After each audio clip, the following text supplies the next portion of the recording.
BJP ವಿರುದ್ಧವೇ city Ravi blasting ಹೇಳಿಕೆಯನ್ನ ಕೊಟ್ಟಿದ್ದಾರೆ. ರಾಜ್ಯ ಬಿಜೆಪಿಯಲ್ಲಿ ಮತ್ತೆ ಹೊಂದಾಣಿಕೆಯ ಸದ್ದಾಗ್ತಾ ಇದೆ. ಹೊಂದಾಣಿಕೆ ರಾಜಕಾರಣದಿಂದ ಬಿಜೆಪಿಗೆ ನಷ್ಟವಾಗುತ್ತೆ.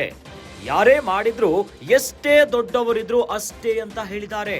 ಈ ಹೊಂದಾಣಿಕೆ ಪಾಲಿಟಿಕ್ಸ್ಗೆ ಫುಲ್ ಸ್ಟಾಪ್ ಅನ್ನ ಇಡಬೇಕು ಅಂತ ಹೇಳಿದ್ದಾರೆ. ಹೊಂದಾಣಿಕೆ ರಾಜಕಾರಣ ಮಾಡಿದ್ರೆ ತೊಂದರೆ ಕಟ್ಟಿಟ್ಟ ಬುತ್ತಿ. ಬಹಿರಂಗವಾಗಿನೇ ಸಿಟಿ ರವಿ ಸ್ಫೋಟಕ ಹೇಳಿಕೆಯೊಂದನ್ನ ಕೊಟ್ಟಿದ್ದಾರೆ. ಹೊಂದಾಣಿಕೆಯಿಂದ ರಾಜ್ಯದ ಬೊಕ್ಕಸಕ್ಕೆ ನಷ್ಟ ಆಗ್ತಾ ಇದೆ. ಬಿಜೆಪಿ ಕಚೇರಿಯಲ್ಲಿ ಸಿಟಿ ರವಿ ಇಂಥದ್ದೊಂದು ಸ್ಫೋಟಕ ಆರೋಪವನ್ನ ಮಾಡಿದ್ದಾರೆ. ಸ್ವಪಕ್ಷೀಯರ ನಾಯಕರ ವಿರುದ್ಧವೇ ರವಿ ಈಗ ಬಾಂಬ್ ಅನ್ನ ಸಿಡಿಸಿದ್ದಾರೆ. ಯಾರು ಏನೇನು ಮಾಡ್ತಿದ್ದಾರೆ ಅಂತ ಗೊತ್ತಿದೆ ಅಂತ ಹೇಳಿದ್ದಾರೆ. ಕಾಲ ಬರಲಿ ಎಲ್ಲದಕ್ಕೂ ಉತ್ತರವನ್ನ ಕೊಡ್ತೇನೆ ಅಂತ ಹೇಳಿದ್ದಾರೆ. ಬೆಂಗಳೂರಿನಲ್ಲಿ ಎಂಎಲ್ಸಿ ಸಿಟಿ ರವಿ ಇಂಥದ್ದೊಂದು ಬ್ಲಾಸ್ಟಿಂಗ್ ಹೇಳಿಕೆಯನ್ನ ಕೊಟ್ಟಿದ್ದಾರೆ. ರಾಜ್ಯ ಬಿಜೆಪಿಯಲ್ಲಿ ಒಂದಾದ ಮೇಲೆ ಒಂದು ಅಪಸ್ವರಗಳು ಕೇಳಿ ಬರ್ತಾ ಇದೆ.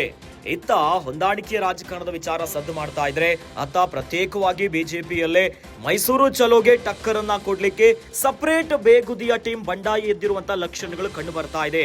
ಇನ್ನು ಈಗ ಬೆಂಗಳೂರಿನಲ್ಲಿ ಈಗ ಬಿಜೆಪಿ ವಿರುದ್ಧವೇ ಸಿಟಿ ರವಿ ಒಂದು ಬ್ಲಾಸ್ಟಿಂಗ್ ಹೇಳಿಕೆಯನ್ನ ಕೊಟ್ಟಿದ್ದಾರೆ.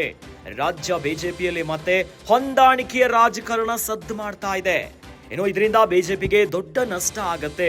ಯಾರೇ ಮಾಡಿದ್ರು ಎಷ್ಟೇ ದೊಡ್ಡವರಿದ್ರು ಅಷ್ಟೇ ಇರುವಂತ ಮಾತನ್ನ ಎಂಎಲ್ಸಿ ಸಿಟಿ ರವಿ ಹೇಳಿದ್ದಾರೆ. ಈ ಹೊಂದಾಣಿಕೆ ಪಾಲಿಟಿಕ್ಸ್ ಏನಿದೆಯಲ್ಲ, ಇದಕ್ಕೆ ಒಂದು ಫುಲ್ ಸ್ಟಾಪ್ ಅನ್ನ ಇಡಬೇಕು. ಹೊಂದಾಣಿಕೆ ರಾಜಕಾರಣ ಮಾಡಿದ್ರೆ ದೊಡ್ಡ ಸಮಸ್ಯೆ ಆಗುತ್ತೆ. ಈ ಕುರಿತಂತೆ ಬಹಿರಂಗವಾಗಿನೇ ಸಿಟಿ ರವಿ ಸ್ಫೋಟಕ ಹೇಳಿಕೆಯನ್ನ ಕೊಟ್ಟಿದ್ದಾರೆ. ಹೊಂದಾಣಿಕೆಯಿಂದ ರಾಜ್ಯದ ಬೊಕ್ಕಸಕ್ಕೆ ದೊಡ್ಡ ಮಟ್ಟದ ನಷ್ಟ ಆಗ್ತಾ ಇದೆ. ಬಿಜೆಪಿ ಕಚೇರಿಯಲ್ಲೇ ಈ ರೀತಿಯಾದಂತಹ ಸ್ಫೋಟಕ ಆರೋಪವನ್ನ ಮಾಡಿದ್ದಾರೆ. ತಮ್ಮ ಸ್ವಪಕ್ಷದ ನಾಯಕರ ವಿರುದ್ಧವೇ ಯಾರು ಏನ್ ಮಾಡ್ತಿದ್ದಾರೆ ಅನ್ನೋದು ಎಲ್ರಿಗೂ ಗೊತ್ತಿದೆ. ಇನ್ನು ಕಾಲ ಬರಲಿ ಎಲ್ಲದಕ್ಕೂ ಉತ್ತರವನ್ನ ಕೊಡ್ತೇನೆ ಅಂತ ಎಂಎಲ್ಸಿ ಸಿಟಿ ರವಿ ಇಂಥದ್ದೊಂದು ಆರೋಪವನ್ನ ಮಾಡಿ ಬಹಿರಂಗವಾಗಿನೇ ಹೇಳಿಕೆಯನ್ನ ಕೊಟ್ಟಿದ್ದಾರೆ. ಬಯಸೋದಿಲ್ಲ.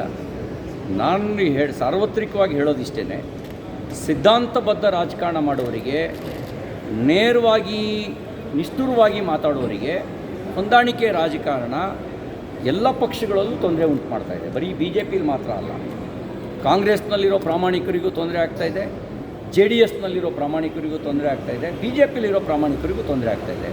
ಹಾಗಾಗಿ ಹೊಂದಾಣಿಕೆ ರಾಜಕಾರಣಕ್ಕೆ ಫುಲ್ ಸ್ಟಾಪ್ ಆಗಲೇಬೇಕು. ಯಾರೇ ಮಾಡಿದ್ರು ಎಷ್ಟು ದೊಡ್ಡವರು ಮಾಡಿದ್ರು ಕೂಡ ಈಗ ಫುಲ್ ಸ್ಟಾಪ್ ಆಗಲೇಬೇಕು.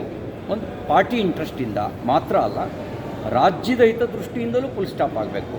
ರಾಜ್ಯದ ಹಿತದೃಷ್ಟಿಯಿಂದಲೂ ಕೂಡ ಈ ಹೊಂದಾಣಿಕೆ ರಾಜಕಾರಣ ರಾಜ್ಯದ ಬೊಕ್ಕಸವನ್ನು ಲೂಟಿ ಮಾಡೋದಕ್ಕೆ ಲೈಸೆನ್ಸ್ ಆಗಿಬಿಡುತ್ತೆ. ಯಾರೂ ಕೇಳೋರೇ ಇಲ್ಲ ಅಂತ ಆಗುತ್ತೆ. ಹಾಗಾಗಿ ಹೊಂದಾಣಿಕೆ ರಾಜಕಾರಣ ಎಲ್ಲ ಹಂತದಲ್ಲೂ ಕೂಡ ನಿಲ್ಲಬೇಕು ಅನ್ನೋದು ನನ್ನ ಆಗ್ರಹ.